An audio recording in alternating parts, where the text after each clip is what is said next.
இது 2023 ராஜஸ்தான்ல இருக்க பரத்பூர். அனுராக் அப்படின்ற 17 வயசு பையன் 36 வயசான சுதா சௌத்ரி அப்படின்ற அவங்க அம்மாவை ஸ்கூட்டில கூட்டிட்டு வீட்டுக்கு போயிட்டு இருக்கான். அப்படி போற வழியில சந்தையில வீட்டுக்கு தேவையான சில பொருட்களை வாங்கிட்டு போறாங்க.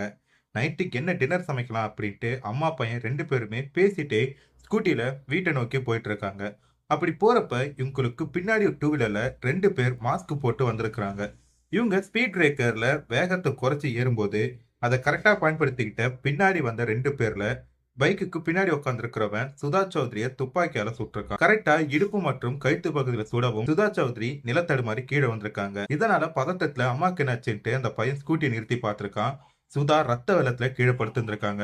உடனே அம்மா காப்பாத்துங்க அப்படின்ட்டு சொல்ல அங்க இருக்கிற எல்லாரும் ஆம்புலன்ஸ்க்கு கால் பண்றாங்க. ஆனா டாக்டர் வந்து செக் பண்ணி பாக்குறப்ப ஆல்ரெடி சுதா சௌத்ரி இறந்து போயிட்டதா சொல்றாங்க. இப்படி பட்ட பகல்ல ஒரு பொண்ணை 2 பேர் கொலை பண்ணிட்டு போயிருக்காங்க. அப்படி சுதா சௌத்ரிக்கு என்னாச்சு?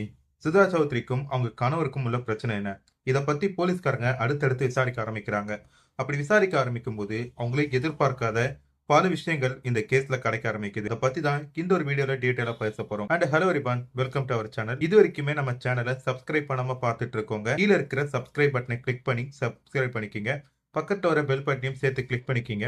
வாங்க இன்னைக்கான வீடியோக்குள்ள போயிடலாம். பட்ட பகல இப்படி ஒரு கொலை நடந்திருக்கவும் அங்க இருக்கிற எல்லாருக்குமே வந்து பார்த்தா பதட்டமா இருக்கு.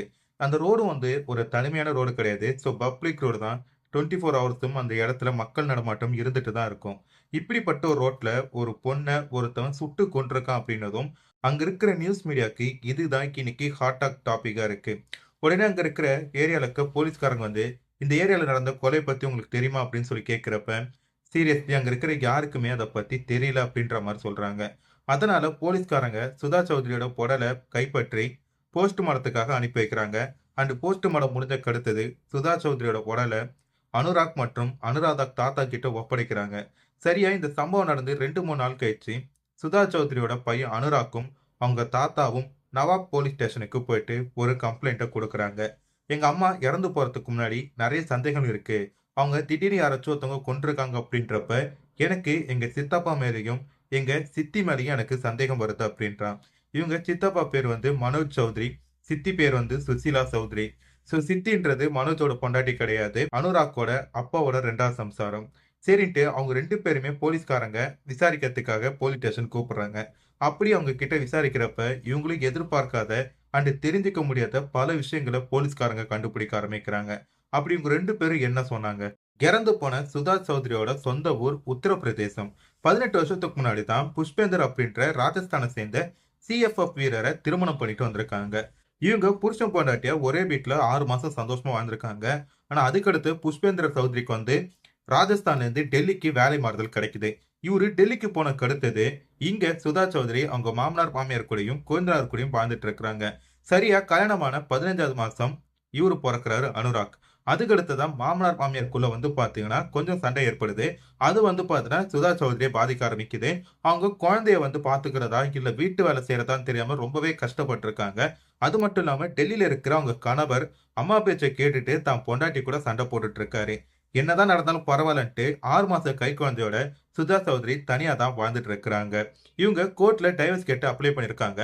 கோர்ட்ல கேஸ் நடந்துட்டு இருக்கும் போதே 3வது வருஷம் வந்து பாத்தீங்கன்னா சுசிலா சௌத்ரி அப்படின்ற ஒரு பொண்ணை 2வதா திருமணம் பண்றாரு. இவங்க 2 பேரும் சந்தோஷமா வாழ்ந்துட்டு இருக்கிறாங்க. ஆனா கோர்ட்ல கேஸ் நடந்துட்டு இருக்கும் போதே இவர் இப்படி திருமணம் பண்ணாலும் சட்டப்படி உண்மையான மனைவி யாருன்னு சொல்லி பார்த்தா சுதா சௌத்ரி தான் அப்படின்ட்டு தீர்ப்பு கொடுக்குறாங்க. சரியா சுதா சௌத்ரி இறக்குறதுக்கு 3 வருஷத்துக்கு முன்னாடி புருஷேந்தர் ஒரு விபத்துல இறந்து போயிடுறாரு. அதனால சட்டப்படி இவங்க தான் மனைவி அப்படின்றனால சிஎஃப்எஃப்ல இருந்து வந்து இவங்களுக்கு ஒரு குறிப்பிட்ட தொகையும் மாசம் மாசம் பென்ஷனும் வர மாதிரி ஒரு இது பண்ணியிருந்திருக்கிறாங்க. அது மட்டும் இல்லாம சுதா சௌத்ரி அதே ஊர்ல இருக்கிற நடாய் அப்படின்ற கிராமத்துல ஒரு CO2 நிறுவனத்துல ஒரு பங்கு எடுத்திருக்காங்க. அதனாலயுமே அவங்களுக்கு வந்து மாசம் மாசம் பணம் வந்துட்டு இருக்கு.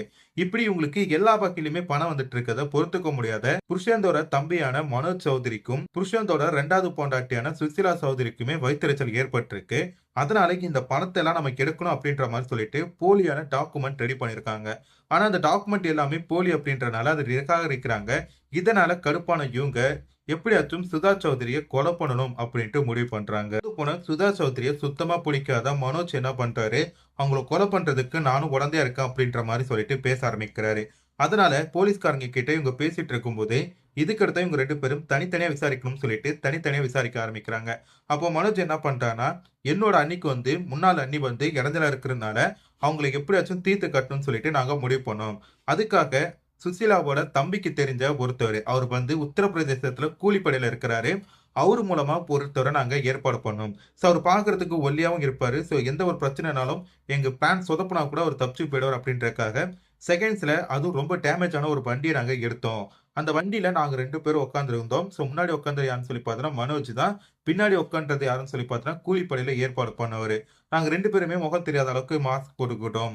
அந்த சீட் பிரேக்ல ஏறி இறங்குறப்ப கரெக்ட்டான சந்தர்ப்பம் பார்த்து அண்ணிய நாங்க சுட்டு கொலை பண்ணோம் அப்படின்ற எல்லாத்தையுமே பார்த்தீங்கன்னா ஒத்துக்கிறாரு. சோ ஒரு போலி பணத்துக்காக இவங்க இப்படி ஒரு கொலை பண்ணியிருக்காங்க அப்படின்ட்டு போலீஸ்காரங்களுக்கு தெரிய வருது. அது மட்டும் இல்லாம ஏற்கனவே சுசிலா சௌத்ரி மேல ஏதாச்சும் வழக்குகள் இருக்கா அப்படின்ட்டு விசாரணை பண்ணிட்டு இருக்காங்க. சுதா சௌத்ரி இறந்து கிட்டத்தட்ட 3 வருஷத்துக்கு ஆகப்போது. இவங்க 3 பேர தவிர்த்து அவங்களுக்கு உதவி பண்ண தம்பிக்காரன் உட்பட 4 பேருமே பார்த்தீங்கன்னா, இன்னுமே சிறையில தான் இருந்துட்டு இருக்காங்க. ராஜஸ்தான் வழக்கிலேயே இது ரொம்ப ஒரு வித்தியாசமான வழக்கா அந்த போலீஸ்காரங்க கருதிட்டு இருக்காங்க. இப்ப இந்த வீடியோ பார்த்துட்டு இருக்க நீங்க சொல்லுங்க. இதே மாரி யாராச்சும் உங்கள டார்ச்சர் பண்றாங்களா? அல்லது ஏதாச்சும் உங்களுக்கு நடந்திருக்கா அப்படின்றத சொல்லிட்டு போங்க. அத பத்தி நம்ம அடுத்த ஒரு வீடியோல டீட்டெயிலா பேசுவோம். அதுவரைக்கும் டாடா, பை பை.